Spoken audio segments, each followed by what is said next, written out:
How's it going tonight, everybody? On the way here, basic white boy, on the way here, I was listening to Eminem. And you know, thank you, I appreciate you. You know the part of the song where he's like, I'm back with a whole list full of new insults? I grabbed my joke notebook and I slammed it down like I'm real fucking hardcore because I was so pumped to come up here. I realized they're not insults at all. So it kind of deflated me a little bit. They're jokes. At least I think they're jokes. If you laugh, they're jokes. If you don't, it's just some shit that happened that I'm relaying to you that you don't care about. That's all it is. But I have to have the notebook because I have severe ADHD. Anybody have ADHD? Possibly. Okay. You. So you didn't want to say it, but he's like, no, she got it. I have it severely. Like when I was diagnosed before it was cool to diagnose your kid with ADHD. When I was diagnosed, this was long before the H decided to involve itself. It was still just ADD. So I have to go to the doctor, get my meds. Little Indian man, Dr. Azam, coolest guy you'll ever meet. And over time, he got concerned about my weight because generally, if you're on ADHD medication, you start to lose weight. And he starts asking me about my diet. And he goes, Eric, do sometimes at work you co-workers bring cookies and cakes to share? And this motherfucker was following me at my job. He had to be, because that was every fucking day.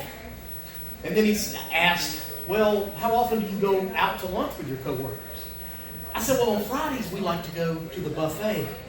He sighed really loud. I thought he was having a fucking stroke. Oh, Eric, Friday is not your problem, my friend. It's Monday to Thursday, too. No. Okay, I overeat every day. Okay. I'll laugh at my own shit, I guess. So, I fucking forgot. You're going to have to mark this down because I forgot the next one. So if you have that, just... We got bingo.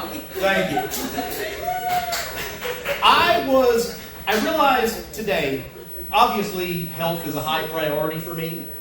And so to that end, I started amassing gym equipment for my house. So I've got a squat rack, a flat bench, the normal shit.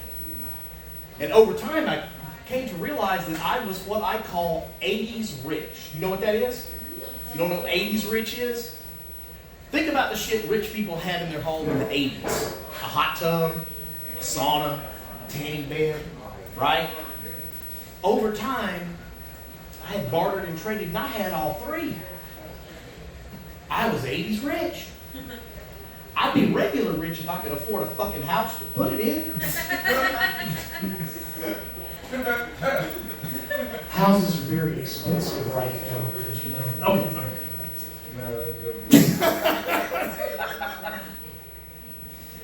So I'm houseless, not homeless. I'm houseless. I have a house. I live in it. It's not mine. It's rental. But homeless. You're homeless here? You're homeless here are fucking nice. Like you pull up to the corner, the homeless guy walks up, slaps a white towel over his arm. Non, sir. Voulez-vous montrer les signes d'aujourd'hui? Do you know French?